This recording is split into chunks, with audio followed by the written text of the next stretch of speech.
Look, that's why, when I was trying to find synonyms for what I was trying to express, I said it's either commitment or desire. So maybe the best word would be desire, because standing up is reflection of the fact that they want to play for Ghana. It's understandable. However, it's their posturing on the field that we find it really problematic. It's their posturing. And that's why we talk about the fact that we need to ask questions of their desire. Because you were just giving us a record. When was the last time Black Stars had this kind of record, starting an AFCON qualifier?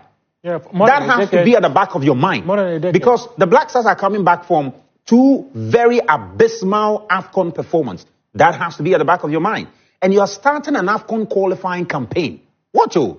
They qualified, went to the tournament, performed poorly, saw the reaction of Ghanaians, and you are starting an AFCON qualifying campaign. Lose against Angola at the Barra Sports Stadium for the first time in 24 years. And everybody said it was the pitch. Fair, understood.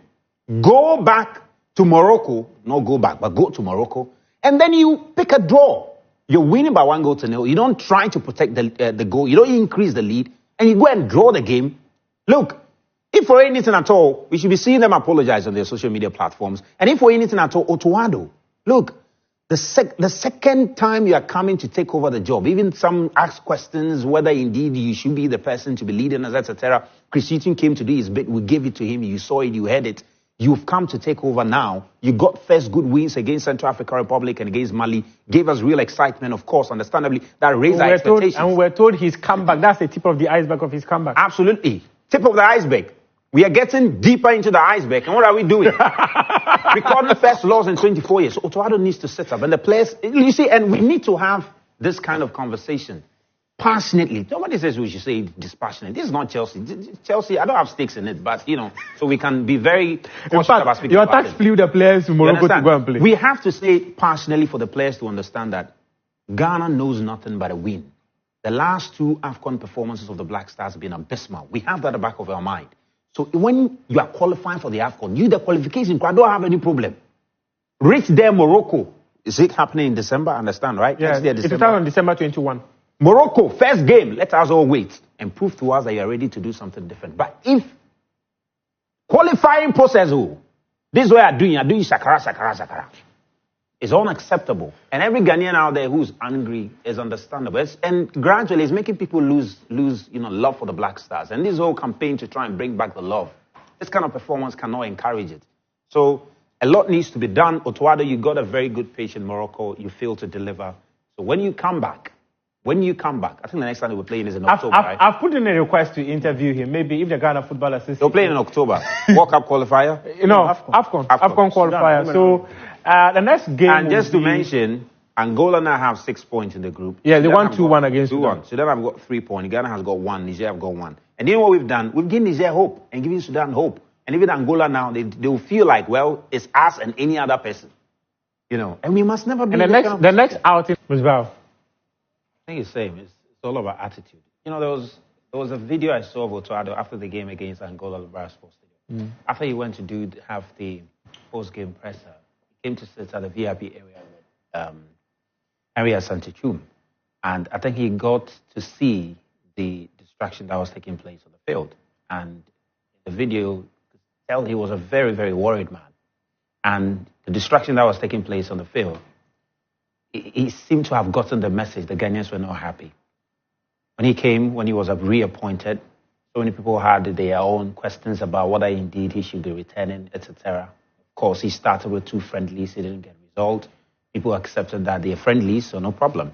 They were just trying to steady the team. He got 2 competitive games. He produced the results against Mali, against Central African Republic. World Cup qualifiers, critical. He got the result. Against Angola, nobody. Do you know Otto Addo actually said he was surprised. He never thought Ghana would lose against Angola. Nobody thought Ghana would lose against Angola because that game, even some people had tuned off because they thought it would end goalless.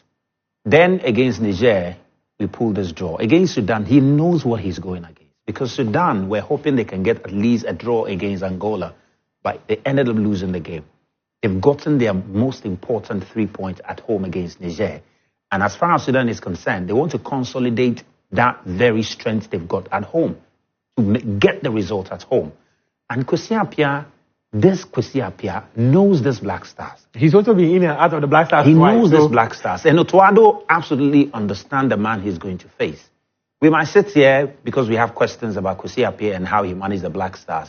And because of that, underestimate his ability, his tactical ability to study these Black Stars and map a strategy to contain them. He knows these Black Stars, and he knows what he can do to, hurt these Black Stars at home in Khartoum. He knows what he can do. He's seen the game against Angola, he's seen the game against Niger. And Otto Addo, knowing this, needs to speak to the players. Absolutely needs to speak to the players. He needs to get the players to understand in their mind, to understand what is at stake. Because in October, what Ghanaians are waiting for is a response. And I dare say is a response not to the performance against Niger, but to the performance against Angola, the loss against Angola. Ghanaians are waiting for that response. In fact, dating back all the way to the AFCON, when we exited poorly, Ghanaians are still waiting for a response. The matches in July gave us a glimpse of the response we were looking forward to, but Ghanaians were not particularly happy. We are still waiting for a response. All right? The game against Sudan, what better way for you to respond by defeating Sudan, who are coached by Kwesi Appiah, proving to Kwesi Appiah that... So who should be more motivated? Kwesi Appiah should be motivated that Ghana... You see, Kwesi Appiah has nothing to lose. Beat you, look, Sudan... Or Black Stars should not be motivated Kwesi Appiah has nothing to lose. Sudan at the moment, they're not even playing professional league because the country is in a state of war. Well, yeah. Football is their only source of respite. This is the only day in Sudan when the rebels and the government military forces put their guns, and say, let's all watch football. And after 90 minutes, they are back on the battlefield. Because it's war zone in Sudan today. It's real war zone. And today, some of the Sudanese clubs are playing in other, countries, stuff like football. So, in fact, Kwesi Appiah is not even getting players. Based in Saudi. Yeah, he's not even getting players from the local league. So he just managed to assemble players, and so that he can get some of them to be competitive for his national side. He will call Kotoko. Shall I get some player? If you look sharp, go there Kotoko. This one go there here. You understand? So Sudan has nothing to lose. For them, they know that going to the AFCON is like is a miracle. Yeah. Because they don't know how it could happen that for a country that is war-torn can make it to the AFCON. So in October, the Black Stars need to respond. That is on October 7, right? Yeah. October 7 and October 13. We go to Khartoum. Dates have not been... Yeah, it's 7 and 13. Okay. It's 7 and 13. We go to Khartoum, we must get the result. We must defeat Sudan, show them that, look, Ghana is back.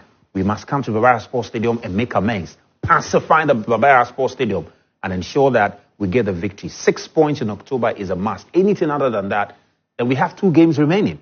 Away to what? Angola, and at home to Niger. And Angola, you go and draw in Niger, you go and lose in Niger, you come and draw. We are out. And have you ever heard, since me, I was born and started following the Black Stars, and the Black Star players need to keep this at the back of their mind. I have never heard the Black Stars fail to qualify for an AFCON. All I've heard is that they played semi-final. Somebody missed a penalty. They couldn't win the trophy. The only question we've been asking is when will the Black Stars win an AFCON title? We've never questioned the Black Stars' ability to qualify for the AFCON. And the last 2 games they failed to qualify was 2004. Yeah. And 2 games into the qualifiers, we are wondering. 2004. We are wondering, can the Black Stars qualify? Otto Addo, tell the boys. Can they qualify? No, we need to qualify. But I think that's